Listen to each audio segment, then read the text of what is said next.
Hey there folks, welcome to Spectrum Pulse. We talk about music, art, and culture, and this is Billboard Breakdown.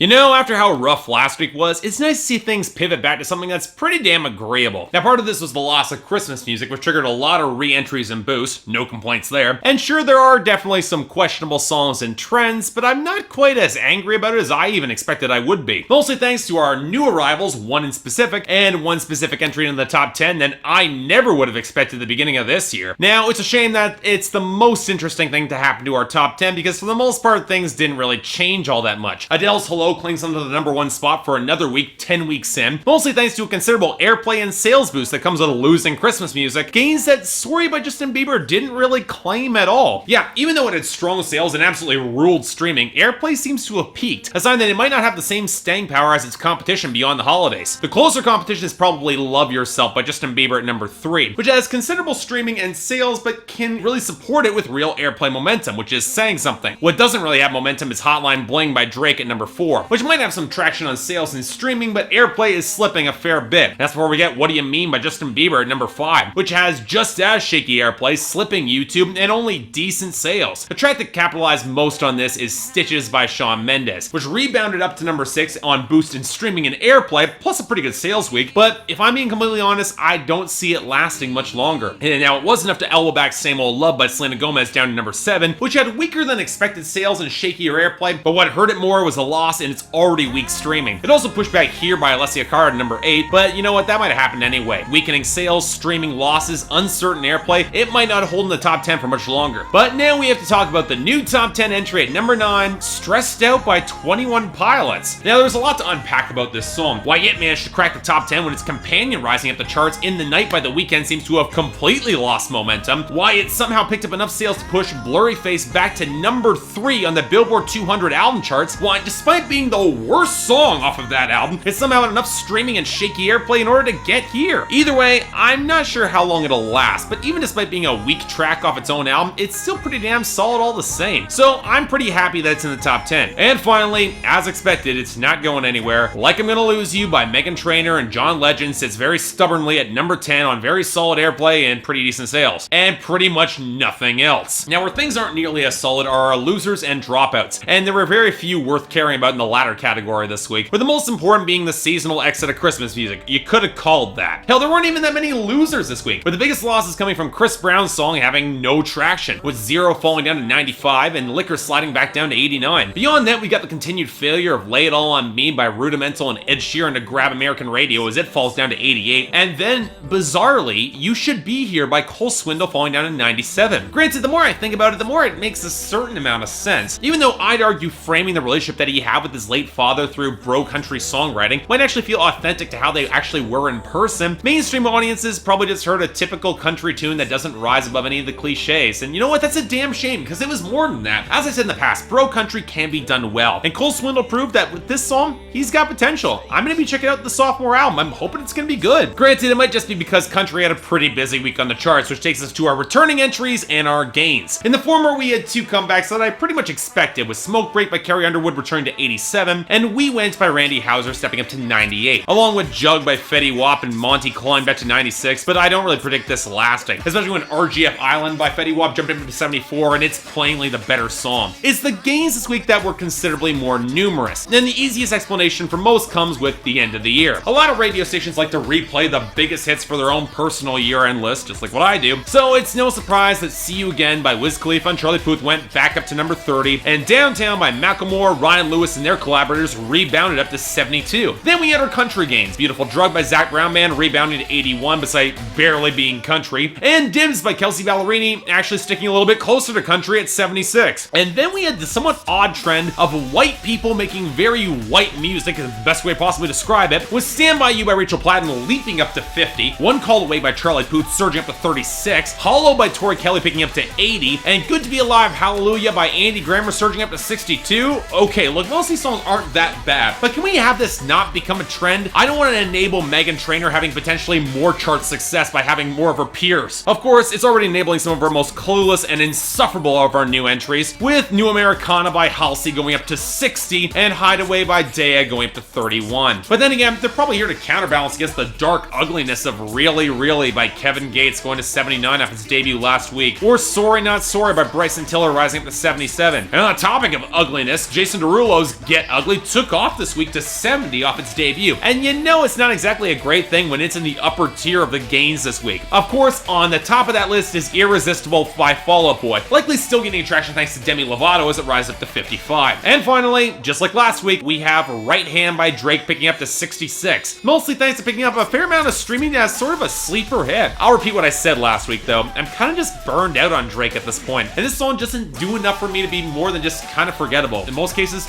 probably would skip it. And now on to our pretty sparse week of new arrivals with plenty of country, starting with number 99, Confession by Florida Georgia Line.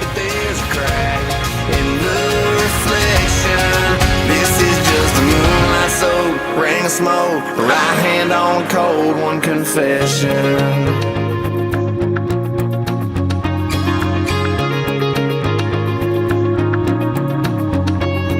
It's gonna be interesting if history judges Florida Georgia Line's Anything Goes, their sophomore album, as either a success or a failure, because despite being a slice of straightforward bro country, a fair few of their singles have hedged against it, most notably their lead-off single, Dirt, and especially this song. And honestly, I'd say that's a pretty smart choice, because Florida Georgia Line can actually write halfway decent mainstream country when they try, and this is easily their best song off of their 2014 album. Yeah, you're still gonna get a mix that feels a tad overdone thanks to Joey Moy's production, and a tad too synthetic thanks to a bit too much reverb and that massive chugging riff. It's honestly pretty overstuffed for a song that's supposed to focus on quiet contemplation, but I do like the sentiment behind the song. Just desire to take off for a bit just to sit back, think, and work over your own issues. And sure, it's nothing that deep or confessional. The duo kind of dances around any real revelations, but it's telling them they might not even have a firm grip on their own emotions, which kind of makes the song work for me if I'm being honest. So yeah, I liked the song over a year ago, I still like it now.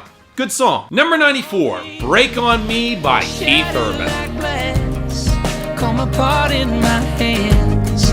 Take as long as it takes, girl, break on me. Put your head on my chest. Let me help you forget.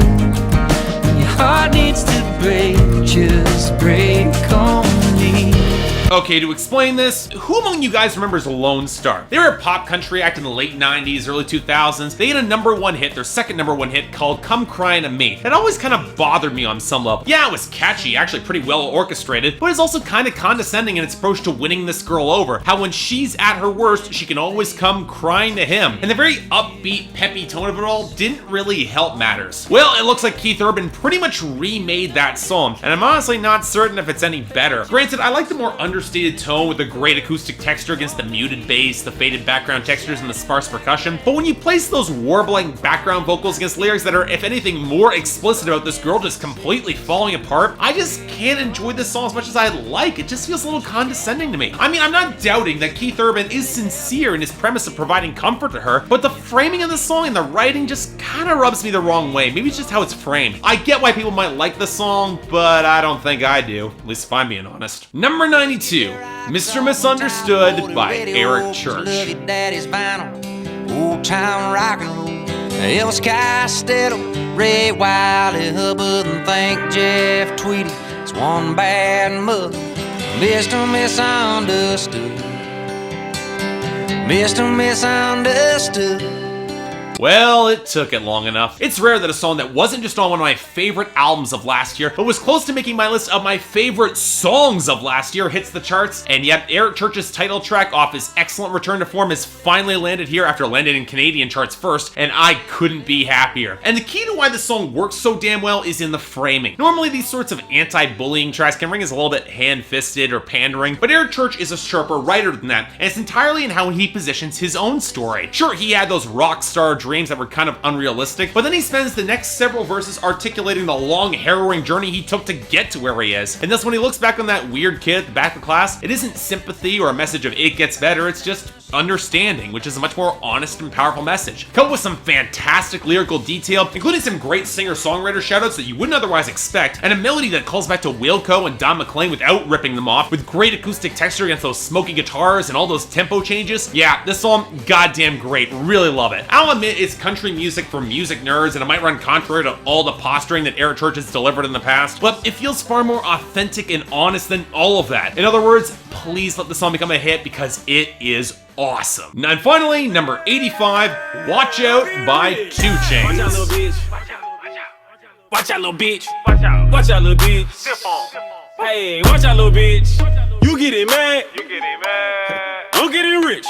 You getting mad, bitch. I'm getting rich. You know, it's been a while since we've heard anything from 2 Chainz in the mainstream. For a few years, he seemed to be inescapable, and yet for 2015, he stayed mostly underground, dropping a pair of mixtapes, the latter of which spawned this song. And wow, this sounds like mixtape material because this is pretty much absurd. Now, to give 2 Chainz the smallest hint of credit, he's always been more listenable than the current crop of lean, swilling rappers like Young Thug and Future, and his rhymes have gotten marginally better, but man, that's not saying much when the production is this bad. A dinky piano line with clunky bass and percussion hits, it doesn't exactly cultivate any sort of atmosphere. Instead, it places focus on what 2 Chainz is saying, which is never a good idea. And look, it's debatable how much you can take this seriously. The asinine video that's ripping off Drake but with Santa, the basketball references, how 2 Chainz has so much money in his pants that he's a hard time keeping his pants up, and how he used to be so crazy he talked to a stove. Yeah, I get it's a reference to slinging cocaine, but come on, does anyone really buy that he ever slung cocaine? And really, when the hook is him calling the audience his lil bitch with some oddly hollow vocal production, across this entire song, there's nothing that accentuates his very sharper delivery, not helped by how he slurs over most of his bars. I have a hard time even getting behind this as a joke. So, no, 2 Chainz, it's not exactly a thrill to have you back, and I don't want to watch you. So that was it for this week. And yes, I was planning on doing a world hit, but I honestly didn't spawn any songs that really grabbed my interest, so I'm just gonna take a short week for once. And since we only got 4 songs, we're dropping the honorable and dishonorable mentions. Best easily go to Mr. Misunderstood by Eric Church, and worst of the week goes to Watch Out for 2 Chainz, cause duh. Overall, I got a good feeling going forward though. Let's hope next week pays that off. Till then, I'm Mark, you're watching Billboard Breakdown on Spectrum Pulse,